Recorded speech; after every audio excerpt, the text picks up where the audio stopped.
Bwana Yesu na asifiwe tena.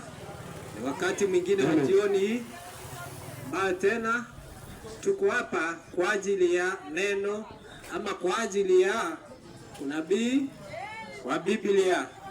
Maana unabii, vile tunaelewa, unabii ni taa ya kutuelekeza. Sasa tunaendelea na hapa. Sasa leo nataka tuchambue Ufunuo 17 mstari wake wa 12 hadi 14, ndio tunataka tuzungumzie. Ufunuo 17 kuanzia mstari wa 12 hadi 14. Na kabla hatujaanza, wacha niwe mwenye kuomba. Mtakatifu Baba, Muumba mbingu na nchi, twasema ni asante. Imekupendeza jioni ya leo tuwe mahali hapa tukipeperusha ujumbe wa malaika watatu. Maana ni amri yako ambayo umetuamuru tuweze kupeperusha.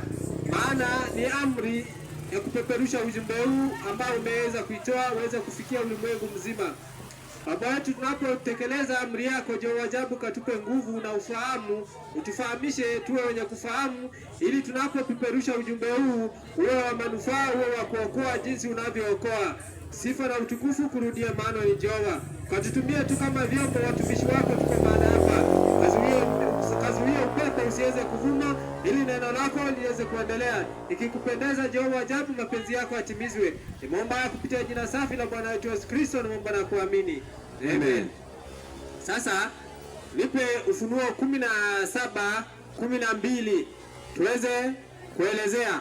Maana huu ni Ufunuo 17. Sasa tuende 12 mstari wake wa 12 hadi 14.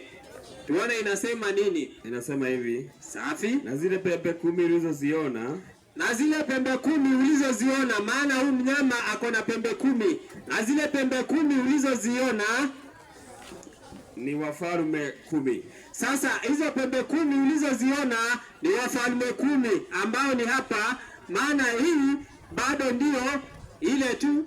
Maana hii ni ya Nebukadneza, hii ni ya Danieli na hii ni ya Ufunuo. Sasa hizo pembe 10, maana tuko hapo vidole, ndio nini? United Nation, umoja wa mataifa, ndio hizo pembe 10. Maana baada ya papa kuangushwa mwaka wa 1798 ni Amerika ilichukua, ndio ikaanza kutawala. Sasa baada ya hapo ndio umoja wa mataifa ndio unatawala. Sasa papa anatawala kupitia umoja wa mataifa. Sasa nao wafalme 10 ndio wanataka kumpa nini? Kiti chake kila alipoteza mwaka wa 1798. Ndio sasa hawa umoja wa mataifa ndio wanataka kurudishia papa hicho chake kila alichopoteza. Sasa hizo pembe 10 ulizoziona ni wafalme 10. Endelea. Lakini hawajapokea ambao hawajapokea ufalme bado, lakini watapokea mamlaka na wafalme muda wa saa moja. Kwa hivyo hizo pembe 10 ulizoziona ni wafalme 10 hawajapokea mamlaka bado. Kama uko na simu, hebu andika hivi: New World Order 10 Kingdom, the Club of Rome. Imegawa hivi. Iligawa mwaka wa 1993. Sasa wamegawa hivi. Wamegawa dunia sehemu 10. Vile Biblia inakuambia ndio vile wana prove iko hivyo. Maana ukitype New World Order 10 Kingdom, the Club of Rome. Sasa Biblia inakuambia hizi pembe ulizoziona 10 ni wafalme 10 hawajapokea mamlaka bado, watapokea mamlaka saa moja na mnyama hapa. Maana huu ndio inaitwa mnyama huyu. Sasa huu ni utawala wa Kirumi ama ni papa anaendesha kanisa. Sasa wakati aliangushwa na Ottoman huu mwaka, Pope Pius wa 6 akakufia gerezani huko Constantinople. Huko sasa kunaitwa Istanbul. Akakufia huko. Ndio Amerika ikachukua, na ndio Amerika itamaliza ikiwa superpower mpaka Yesu arudi.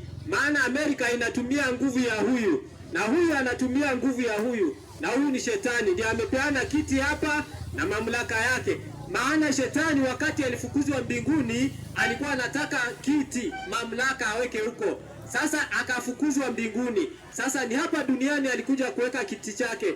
Na vile Mungu anatawala, maana Mungu hakuna mtu amemuona, ni Yesu ndiye ameonekana na watu. Sasa huyu naye anafanya fotokopi, maana hakuna mtu ameona shetani. Sasa huyu ama huyu ndiye anakalia kiti cha shetani hapa duniani. Kwanza simama hapo, nipe Ufunuo. Ni Ufunuo 3. Ni Ufunuo 2. Hebu fika 7 tuone. Na kijua hapo ndipo anapoketi shetani. Ni Ufunuo 2 nikidhani. Mstari hapo chini yake. Ufunuo Kwa malaika wa kanisa la Pergamo.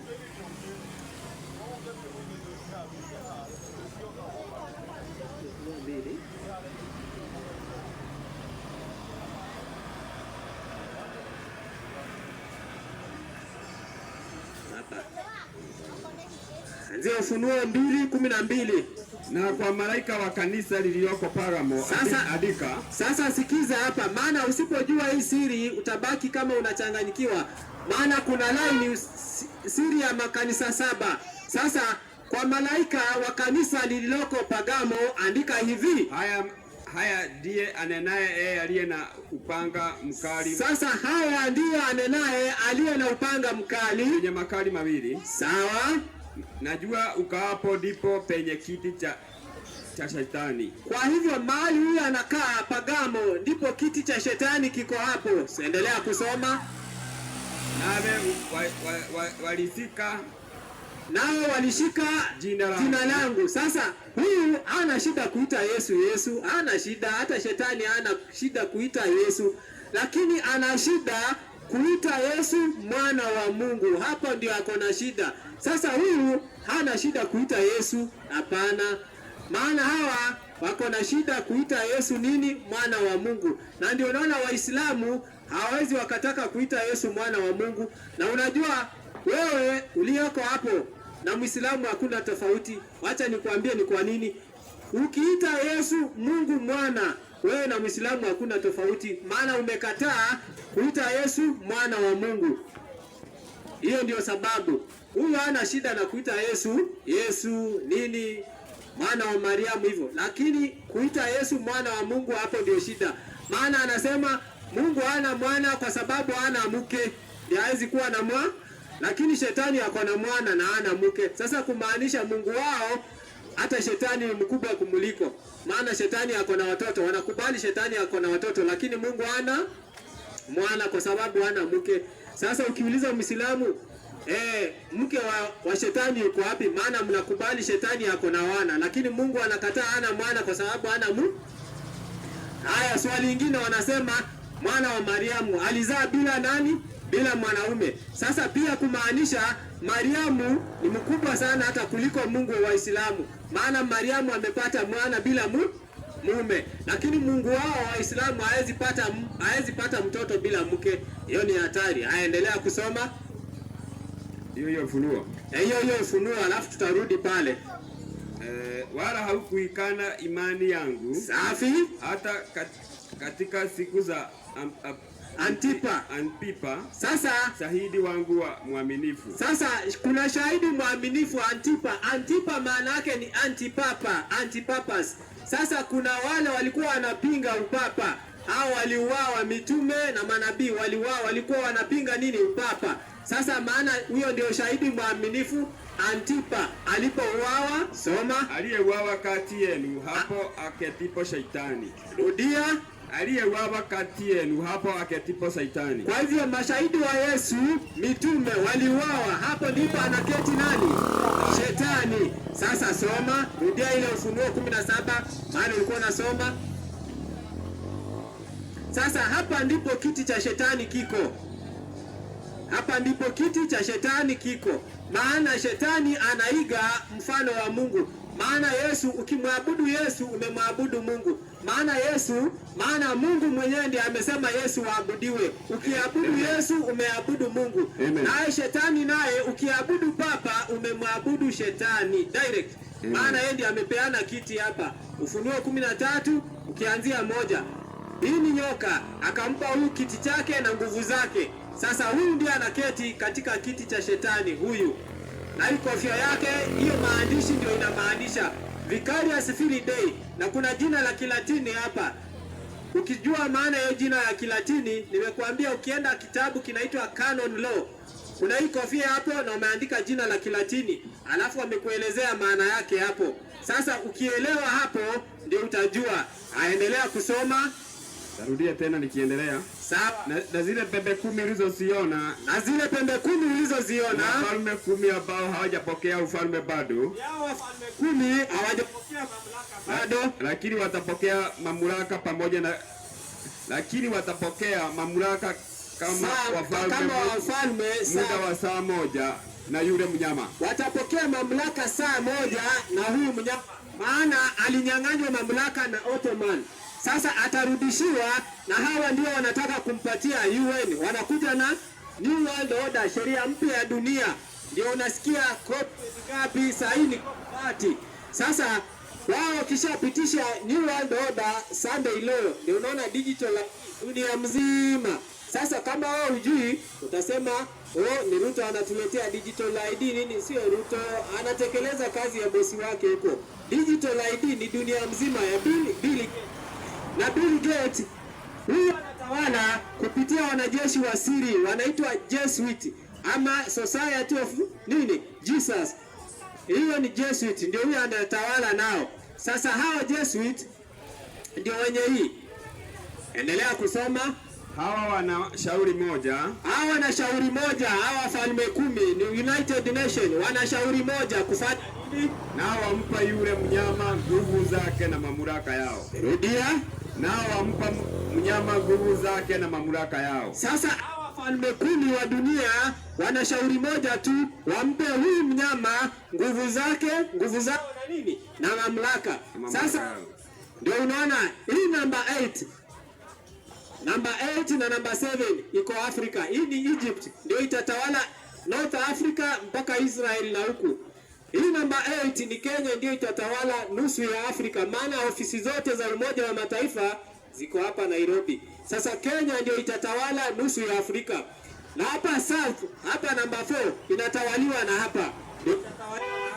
Ndio unaona Russia wanapigana na huku yote. Hii yote ni Russia itatawala, ndio number 5. Na hii ni Amerika, North America, na hii ni South America. Sasa hawa ndio watatawala, na hawa na shauri moja ya kurudishia nani? Huyu mnyama nguvu zake na huyu kwa muda wa saa moja. Ukisikia saa moja kwa Biblia, hiyo ni hesabu imepeanwa hapo. Ni kuna vile unapiga. Maana ukishawekwa sheria ya Jumapili ama Sunday law, kulazimishia watu kuenda kanisani Jumapili. Sasa hapo ndio kutakuwa na tabu ambayo haijawahi tokea duniani tangu Mungu aumbe hii dunia. Ukisoma kitabu cha Mathayo na kitabu cha Danieli 12 kuanzia 1, hapo ndipo mapigo 7 yatateremka. Maana sasa hapo ndio watakuwa wamechokoza Mungu. Hebu soma Zaburi 2. Soma Zaburi 2. Hapo ndio watakuwa wamefanya vita na Mungu. Sasa hapo ndio mapigo yatateremka. Mapigo yale yalipigwa Misri, wana wa Israeli wakiwa pale Misri, ndio yatapigwa tu watu wakiwa hapa duniani. Sasa Zaburi 2. Soma kuanzia 1. Mbona mataifa wanafanya ghasia? Na makabila wanatafakari ubatili. Yaani makabila, huyu ni Jaluo wanachukiana na Mkikuyu, ni Mkale wanachukiana hivyo. Makabila wanatafakari ubatili. Soma. Wafalme wa dunia wanajipanga. Sasa watu wakitafakari ubatili, wakipigana, na wafalme wa dunia wanafanya nini? Na wakuu wanafanya shauri pamoja. Wafalme wa dunia wanajipanga huko UN, wanaitwa mikutano, wanaenda. Maana hii UN ndio ofisi ya Papa. Umeaijua mwenyekiti wa Umoja wa Mataifa? Si unasikia tu General Secretary. Kuna mahali kunaweza kuwa na secretary kukose chairman. Chairman ndio popo hapo. Na ndio anatawala hii. Na ndio uliona Uhuru akipelekwa huko wakati wa Hague walisema wanataka kujiondoa kwa mkataba wa Roma, inaitwa Roman Statute. Haya, endelea kusoma. Wafalme wa dunia wanajipanga na wanakuu wanafanya shauri pamoja. Na wakuu wanafanya shauri pamoja juu ya Bwana, juu ya Masihi wake. Sasa wanafanya shauri juu ya Bwana na juu ya Masihi wake. Sasa hawa ndio wanataka kuandaa vita kwa ajili ya watu wa Mungu. Maana hakuna mfalme atapanda ataweka ngazi huko aende kupigana na Mungu na Yesu huko, hapana. Wakati watakapokuwa wanatesa watu wa Mungu, hiyo ni kupigana na Mungu mwenyewe. Maana hata Paulo wakati alikuwa anatesa watu wa Mungu, Yesu alipomtokea alimwambia Sauli, Sauli, mbona wanitesa? Kwani Sauli alikuwa ameenda kutesa Yesu kule juu? Hapana, alikuwa anaua kanisa la Mungu. Sasa ukitaka kucheza na Mungu, cheza na kanisa lake. Ukicheza na kanisa lake, wewe umecheza na Mungu. Sasa hapo ndipo mateso yatakuja. Endelea kusoma Zaburi hiyo na na Masihi wake na kusema na tusipasue vifungo vyao. Sasa wanasema wapasue vifungo vya watu wa Mungu, maana hiyo wanataka kupasua, yani amri ama kile watu wa Mungu wanachofuata. Sasa wavipasue vifungu vyao na kusitupia mbali kamba zao. Endelea. Alafu Mungu naye anafanya nini? Yeye aketie mbinguni anacheka. Hebu rudia. Yeye aketie mbinguni anacheka. Kwa hivyo hawa wa president wote wakiitwa na Pope kwenda huko mikutano UN, COP30, COP sijui ngapi, wakijadili vile wataua watu wa Mungu, na Mungu kule mbinguni anafanya nini? Anacheka. Ati Mungu kule mbinguni anacheka. Endelea. Haya, anasema hivi. Anacheka. Mungu anacheka. Anawafanyia dhihaka. Sasa Bwana ama Mungu anawafanyia dhihaka hao wafalme wa dunia, hao mapresident. Endelea. Ndipo nitakaposema nao kwa hasira yake. Sasa Bwana anacheka ama Mungu anacheka wakati wanapopanga. Sasa ndipo atasema nao kwa hasira yake. Maana hasira ya Mungu itakuja. Enda sasa, enda Zaburi 83 mstari wa kwanza. Uone wafalme wa dunia wanajipanga. Wanajipanga kwa nini? Kwa ajili ya vita ya mwisho. Maana sasa tuko hapa kwa vidole, kwa nyayo hapa. Tayari hapa kulishatawala. Sasa tuko hapa mwisho. Ndio maana hizi pembe 10 inashikiliwa nini? Umoja wa Mataifa. United Nations. Maana Mungu alisema aje? Dunia haitakuwa moja tena, itatawanyika. Sasa hiyo kusema ati Umoja wa Mataifa kurudi kushikanisha dunia, hiyo ni uongo. Aendelea. Mungu, Mungu usistarehe. Safi. Mungu usinyamaze. Safi. Wala usitulie. Twende. Maana adui zako wanafanya ghasia. Sasa sikiza, yule mtu anafanya ghasia, yule unaendanga maandamano. Adui wa Mungu ni wale wanafanya nini?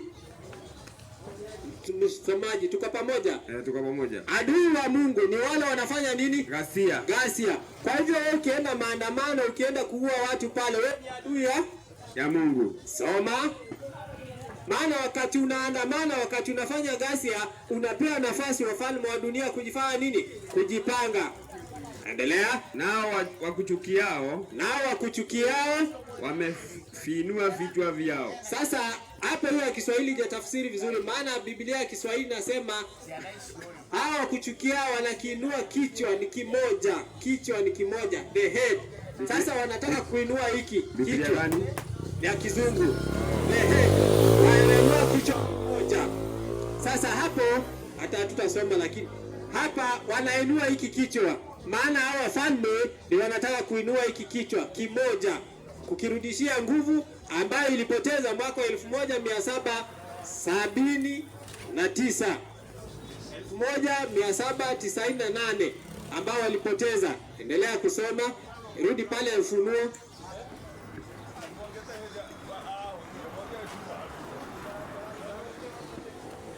Hawa wana shauri moja pamoja na safi na yule mnyama na kumpa nguvu na mamlaka. Hawa watafanya vita na mwana kondoo. Sasa hawa wana shauri moja tu, kumpa nguvu huyu mnyama. nao watafanya vita na mwana kondoo, na mwana kondoo atawashinda. Kwa hivyo watafanya vita na mwana kondoo na mwana kondoo atawashinda. Yaani ina maana hivi, wanataka kufanya vita na Yesu na Yesu atawashinda. Maana sio Yesu atakuja kupigana nao, atakuja kupigana na kanisa la Mungu. Na Yesu alisema amejenga kanisa lake kwa mwamba, hata kuzimu halitafanya nini? Haitaishinda. Sasa wanataka kupigana na kanisa la Mungu. Maana wakati watakapoweka sheria, maana ujumbe huu unausikia kwa sasa, maana wakipitisha Sunday law hatutaweza, maana watalazimisha. Itafika mahali sasa tutakuwa hatutahubiri na hizi speaker unasikia, tutakuwa tunahubiri vile vile, ama ushike kile ulicho nacho, maana kutakuwa na wakati mgumu ambao hujawahi tokea tangu dunia hii Mungu ayumbe. Endelea. Haya, kwa nini 14 hapa inasema 14, kwa maana yeye ni Bwana wa mabwana na mfalme wa wafalme. Kwa hivyo Yesu ni Bwana wa mabwana na mfalme wa wafalme, nao walio pamoja naye ndio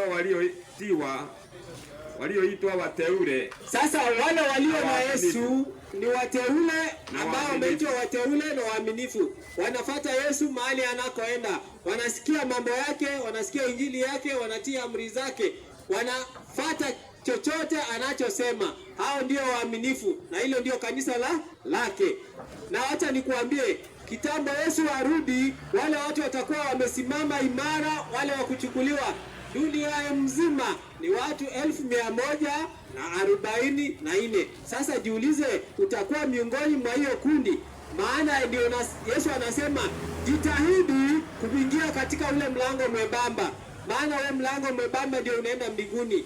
Sasa wale watakuwa wamesimama kikamilifu ni watu 1144. Sasa je, ujiulize, hao watu wote wako makanisani, kwani wataenda aje? Hiyo ndio sababu Biblia imepeana hapo. Lakini ujumbe wakati utapeana, wakati malaika wa 4 atakapoteremka kutia nguvu ujumbe malaika huyu wa 3, ni watu wengi sana watasikia injili. Maana injili itahubiriwa, itakuwa mtu anaelewa kiharaka na anabadilika, maana hakutakuwa na muda. Sasa na wao watakao kuwa wamekubali na waonekane kuwa hawataweza ile vita, maana ni vita vikali vitakapokuja vya kupigania imani, maana sio mchezo. Maana Petro na mitume wengine waliuawa kupigania imani. Kwani unafikiria upapa uliokoka sasa kwa sababu ati waui? Maana walikuwa wanaua. Wakati walikuwa wanaua wa mitume na Wakristo, ndio watu walikuwa wanaongezeka sana kufanya nini? Kuokoka. Sasa wakaona hivi, afadhali waue kwa nini? Kutumia siri. Sasa hivi wanakuua kiimani. Maana mtu akikuua kiimani, sasa wewe umeisha. Maana walikuwa wanaua kimwili na watu wanafanya nini? Ndio wanaendelea kubatizwa wakiokoka. Sasa saa hizi wanakuua kiimani. Ndio unasikia haikani nini? Haikani na akani jina lake, anakubali, anakuambia tu anamshika Yesu. Wanakuimbia hapo Yesu, lakini ndani ya Ukatoliki kuna njia mbili. Kuna ukweli na urongo. Sasa wawezi kukuambia ule urongo vile unakaa. Sasa ukienda pale ukilewa huo urongo wao, utaona tu ndio ukweli. Lakini sasa wamekuua kiimani kabisa kabisa. Na Biblia inasema uogope yule mtu anaua nini? Mwili na roho. Usiogope yule mtu anaua nini? Roho, mwili peke yake. Kwa hivyo muogope Mungu, maana ndiye ana uwezo wa kuua mwili na roho. Haya, uko wapi mtumishi? Nimemaliza hiyo sasa. Ufunuo 17 sasa mpaka 14. Sasa hapo chini inasema kisha akaniambia yale maji. Haya, sasa endelea tu, endelea. Yale maji uliyoyaona, kisha akaniambia yale maji uliyoyaona, hapo aketipo yule kahaba. Sasa sikiza, yale maji uliyoyaona, aketipo yule kahaba. Yani sasa hii ni kanisa kahaba. Yale maji uliyoyaona, aketipo yule kahaba. Soma. Ni jamaa na makutano na mataifa na lugha. Kwa hivyo haya maji sio maji, ni jamaa, makutano na nini? Na lugha. Endelea. Na zile pembe 10. Haya, sikiza tena. Ulizoziona.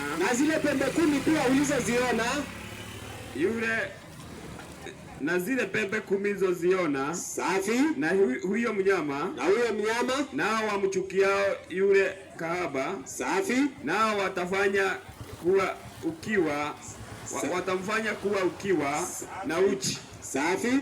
Watamna nyama yake, watamteketeza kabisa kwa moto. Safi. Maana Mungu ametia miongoni mwao kufanya shauri yake na kufanya shauri pamoja na kumpa yule mnyama ufalme wao, hata maneno ya Mungu yatimizwe. Kwa hivyo Mungu ametia mioyoni mwa wafalme wa dunia hawa shauri lake lazima litimie, ili wampe unini mnyama, nguvu zao na nini, ili neno la Mungu litimizwe. Kwa hivyo usifikirie kuna president Mungu amemchagua hii dunia, wewe unaota mchana. Hao wote wako chini ya huyu, na huyu ndiye akikohoa saa hii akisema wote na wataka Vatican. Saa hii kila mtu anapanda ndege mpaka huko. Akikohoa akisema saa hii na wataka Amerika, wote wanaenda huko. Mikutano yote UN nini yote iko chini ya huyu, ya papa. Yeye ndiye ana control dunia. Haya. Nenda Ezekieli 14:14. Usifikirie ati wewe ama baba yako ati akiamini atakuokoa ama wewe utaokoa baba yako. Baba yako asipoamini ama mtoto wako asipoamini, hakuna mtu ataokoa mwingine. Maana wakati italazimishwa, wanasema mkubwa kwa mdogo, aliye huru kwa mfungwa, tajiri kwa maskini. Wakati alama yake itakapopitishwa, ndio utajua ni nini kinaendelea. Maana sasa dunia mzima inakuja na digital ID, hamjui ni nini hiyo maana yake.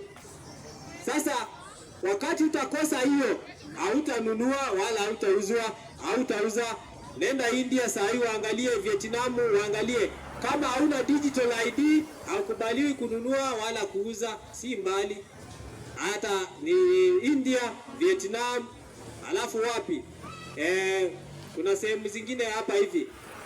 Kama hauna hiyo ndio inakuja kucontrol, ndio alama ya mnyama iwekwe. Endelea. Wajapokuwa watu hawa watatu. Sasa hii amani unayoiona saa hizi ni kwa sababu ya huyu jumbe uendelee kufanya ni kupeperushwa. Lakini sasa wakati utakapofika mwisho, sikia maandiko ya Ezekieli 14:14 hadi 18. Inasema aje? Wajapokuwa hawa watu watatu, Nuhu na Danieli na Ayubu. Kwa hivyo wajapokuwa watu hawa watatu, Nuhu, Danieli na Ayubu, wamo ndani yake, wamejiokoa nafsi zao wenyewe tu kwa haki yao. Hao watu watatu tu watakuwa wamejiokoa nafsi yao wenyewe duniani. Sasa wewe unafaa ujue Nuhu anasimamia nini, alafu Danieli anasimamia nini, Ayubu anasimamia nini. Inafaa ujue, maana kunafika wakati watu wa Mungu watapoteza kila kitu walicho nacho, vile Ayubu alipoteza, na bado hatakuwa amemkana Mungu. Sasa wewe kama imani yako ama upendo wako umeweka kwa sababu ya mali yako, ama umeweka kwa sababu kwa vile vitu uko nayo, utajiri uko nayo, wewe haufai na haufai Kristo. Maana inasema kutakapokuwa watu watatu, Nuhu, Ayubu na Danieli. Kwa hivyo ujue hawa watu watatu ni nini walipitia ama ni nini walikuwa wanasimamia. Endelea mtumishi. Nikipitisha wanyama wabaya ndani ya nchi ile. Sasa sikiza, kukiwa na watu watatu duniani, Mungu akipitisha wanyama wabaya katika nchi ile, na ukumbuke wanyama ni wafalme. Sasa wanyama ni wafalme, kama hapa Kenya, si amepitisha mnyama mbaya si watu wa mataifa ndio unaona wanalia, Kasongo ametufinya. Si unasikia mtu akilia. Sasa kukiwa na watu watatu, Nuhu, Ayubu na Danieli, Mungu akipitisha wanyama wabaya, endelea kusoma, wakaiharibu hata ikawa ukiwa. Sasa hata wanyama wabaya wakaharibu nchi hata ikawa ukiwa. Mtu awaye yote asiweze kupita ndani yake. Mtu yeyote asiweze kupita ndani yake kwa sababu ya wanyama. Kwa sababu ya wanyama hao Wajapokuwa wamo watu hawa watatu ndani yake, kama mimi nisivyo, asema Bwana Mungu, safi, hawataokoa wana wala binti. Ati wewe mchungaji umeamini mtoto wako hajaamini, utamuokoa? Huwezi muokoa. Huwezi muokoa. Lazima vile wewe umeamini yeye amini. Kama hatakuwa ameamini hata hao hivi hakuna, kwani wakati wa Nuhu hiyo dunia ilikuwa na watoto? Ilikuwa na watoto. Kwani ule mtoto ananyonya amekosa nini akamalizwa na maji? Mtoto wa? Tuseme kwa mfano, si watu wanasema mtoto ni malaika? Sasa unataka kuniambia wakati huo hakukuwa na watoto wananyonya? Walikuweko. Waliangamizwa. Waliangamia. Kwa hivyo hakuna mtu atakayemwokoa hata mtoto wake. Sasa kama wewe hutaamini Biblia, hautaamini huu ujumbe, hautaokoa hata mtoto wako. Hata mtoto wako akikosa kuamini ni wewe peke yake, maana hata Lutu wako okoa mke wake. Haya, endelea kusoma ufike 18. Hao wenyewe tu watajiokoa, bali nchi ile itakuwa ukiwa. Kwa sababu ni hao watu watatu tu wakipatikana ndani ya nchi, hao ndio watakuwa nafsi yao, lakini nchi yote itakuwa ukiwa. Kwa sababu nafaa ujue wanasimamia nini. Haya, imeisha 18. 17. Au nikileta upanga juu ya nchi ile, sasa na sikiza, kusema upanga pita kati ya nchi hii. Sasa Mungu akileta upanga katika nchi ile, maana upanga ni mauti. Upanga ni mauti. Sema hata ikawakatilia mbali na nchi hiyo. Hata akawakatalia mbali na nchi hiyo wanadamu na wanyama. Yani upanga ni mauaji kwa wanyama na wanadamu. Hata akawakatalia mbali wanadamu na wanyama. Wajapokuwa watu hawa watatu ndani yake, safi, kama mimi nisivyo, safi, asema Bwana Mungu, hawataokoa wana wala binti, bali wao wenyewe tu wataokoka. Na ukisikia mahali Biblia imerudia kitu mara 3, inakuwa imemaanisha hakuna mtu atakayeokoa mtoto wake. Hakuna. Sawa. Sasa hakuna mtu atakayeokoa nafsi ya mtu mwingine isipokuwa kama yeye akiokoka mwenyewe, akiamini mwenyewe, kwa sababu Bwana ama Mungu ananena. Haya,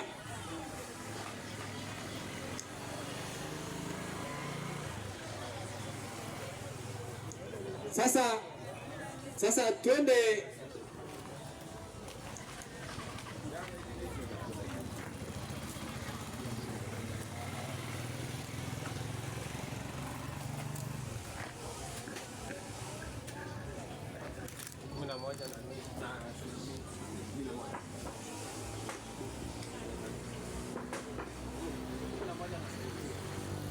haya.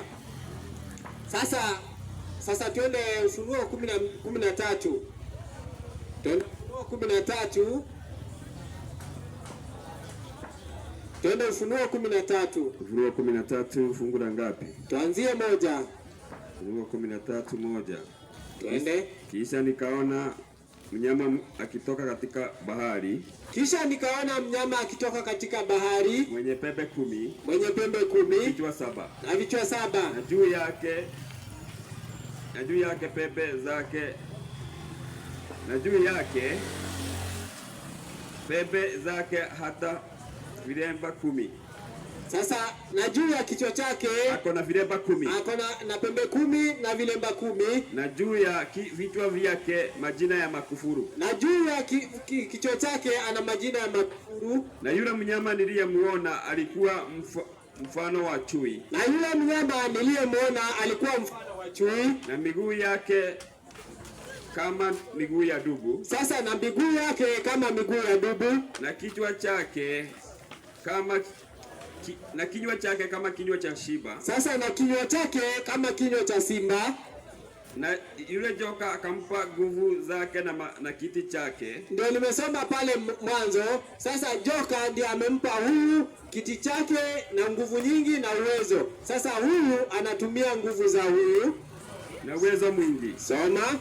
Nikaona kimoja cha vichwa vyake kana kwamba kimetiwa jeraha la mauti. Sasa kimoja cha kichwa chake kikatiwa jeraha la mauti, kikatiwa hapa jeraha la mauti mwaka wa 1798 na Ottoman ama Osmani walitumika na Generali Mbathia, ndiye aliyeteka Pope Pius nyara akampeleka Istanbul ama Constantinople. Sasa kichwa chake kimoja kikatiwa jeraha, na ni huyu ndiye alikuwa amempa mamlaka na kiti chake cha enzi na uwezo mwingi. Soma. Na pigo lake la mauti likapona. Sasa na pigo lake la mauti lilipona.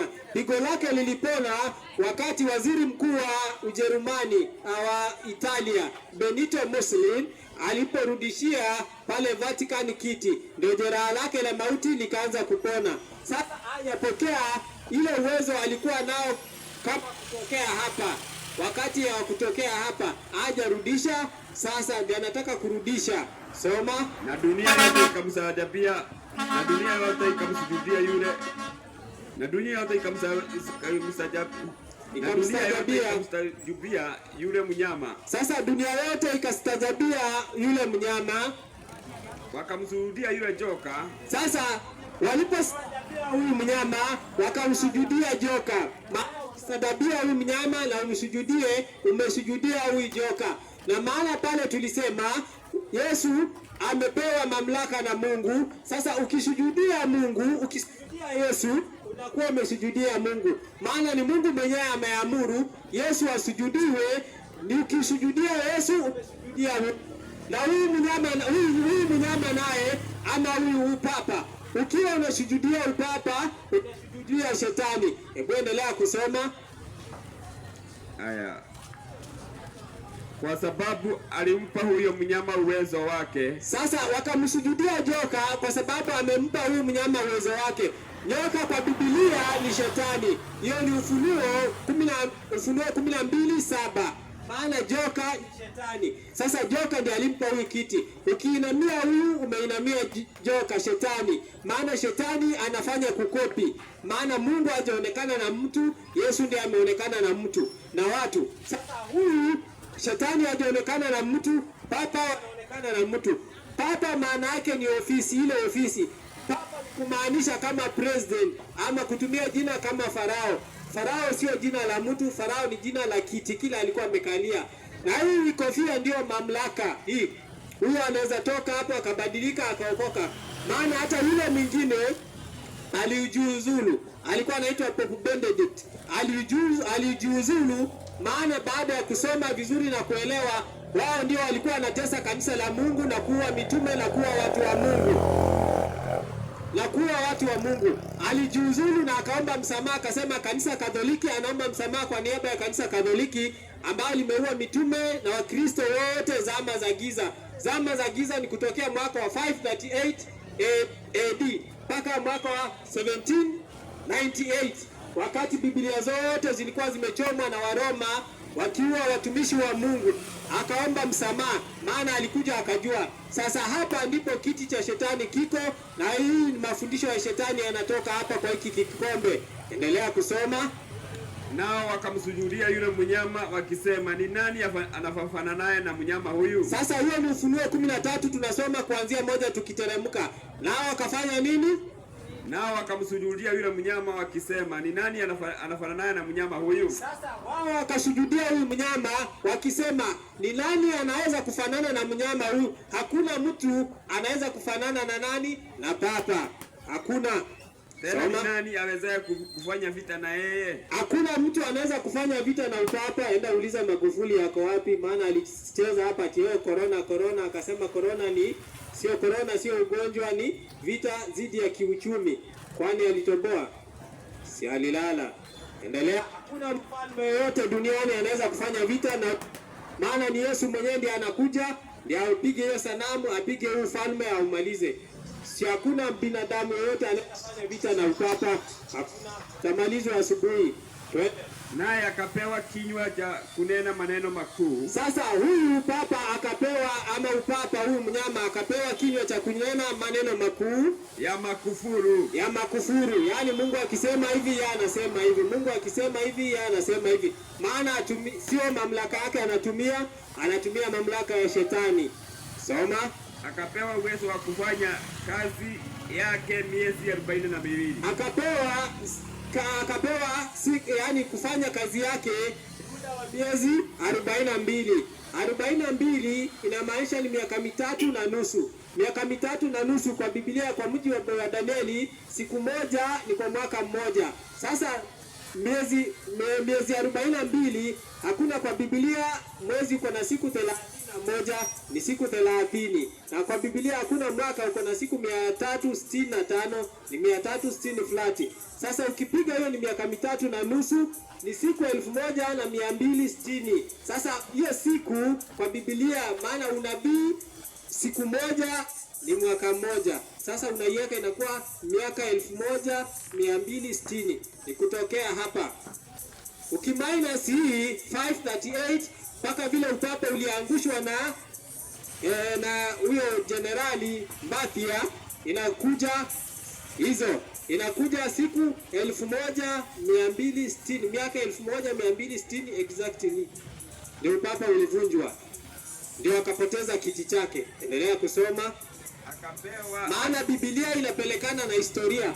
Sasa ukisoma hapa, unaenda hata hapa, ukianza kusoma Biblia uchukue Danieli weke hapo, maana itakwambia kichwa ni nani, alafu uende huyu Nebukadneza alitawala mwaka gani, utaona alitawala kuanzia hapa akaishia kuanzia hapa. Maana wale walianza Asiria ama Syria, walianza kutawala 707 huko.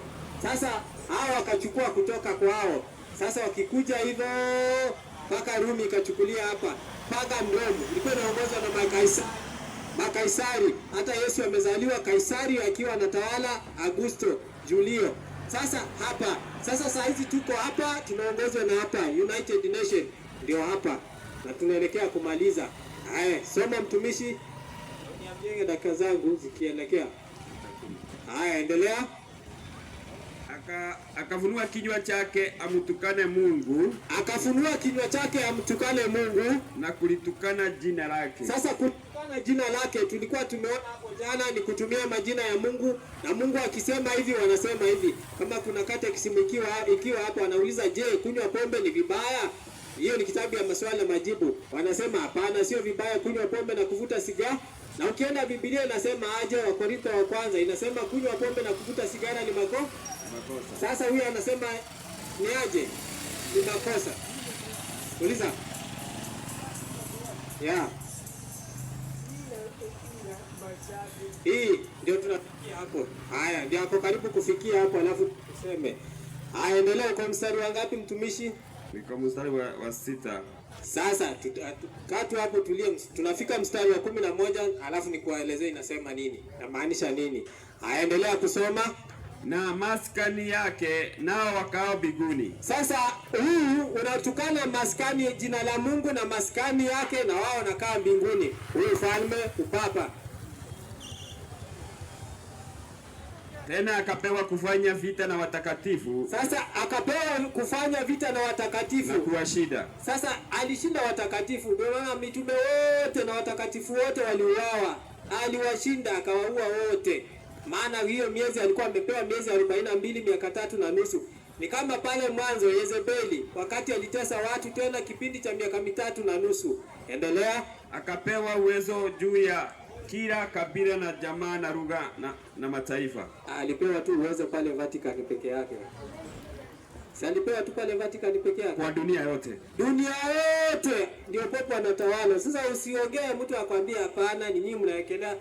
Kama ni sio, chukua hiyo Biblia, ukate hiyo karatasi utupe isisomwe.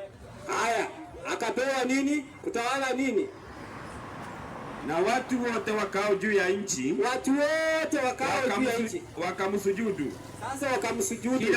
kila ambaye jina lake haikuandikwa katika kitabu cha uzima cha mwana kondoo. Ndio sasa hata simama tu kidogo. Kama juzi Christmas, si watu wote wamesherekea, wamesujudia nani? Huyu, maana ni yake. Maana wakati kisimu haiko kwa Biblia. Ni ngapi sherehe wametaja hapo? Haiko kwa Biblia.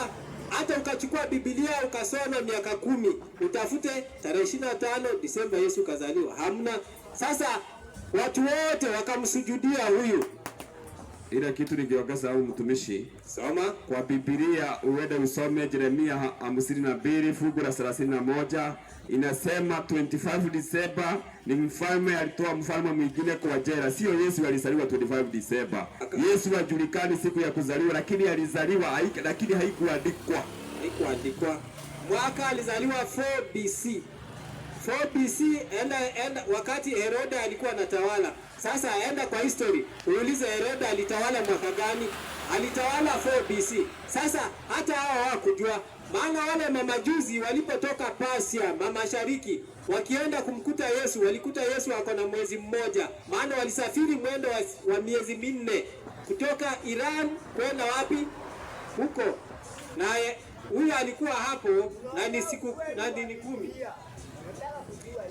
Tunafikia hapo tukujibu. Sasa wacha tuende direct tumjibu, maana dakika zinaenda. Enda 13, 11. Sasa tujibu huyu mwenzetu.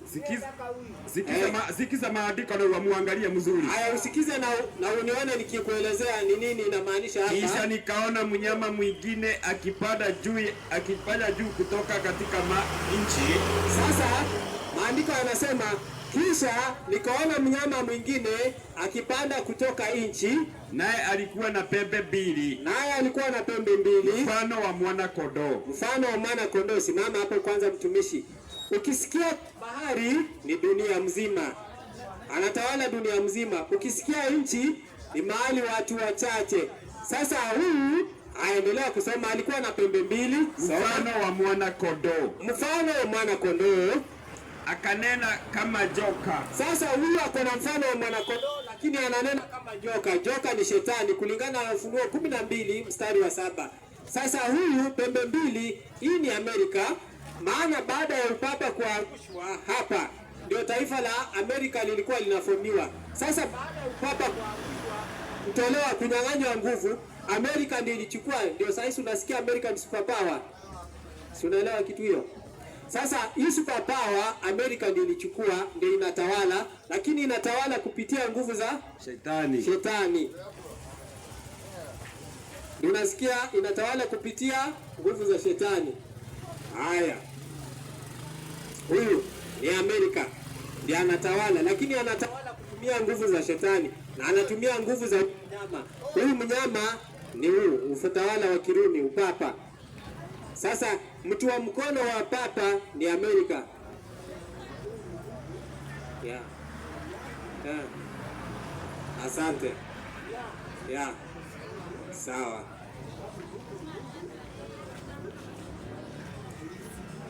Sasa kama umeridhika na hiyo swali yako, hata tunashukuru. Sasa ndio hivyo maandiko yanasema. Sawa. Haya. Sasa huyu ni Amerika, US, na ndio hapa. Sasa baada ya hapa ndio ukisoma pale unasikia na yule mnyama uliyemwona hayuko. Sasa tukifikia hapo tungefikia tusome, maana ni wanane. Sasa huyu ndio namba 8, lakini wakati huyu alikuwa hayuko, huyu alitawala, ndio namba 6. Sasa namba 7 United Nation. Sasa baada ya huyu kutoka anarudi namba 8, yule aliyekuwa, maana anataka kurudishiwa nguvu kupitia New World Order 10 Kingdom Club of Rome. Kama uko na simu kama hiyo kitime hapo utapata. Haya, kama uko na bado kaa pale utype hii jina uone. Haya. Uliza ingine, hiyo umejibiwa, uliza ingine. Ya.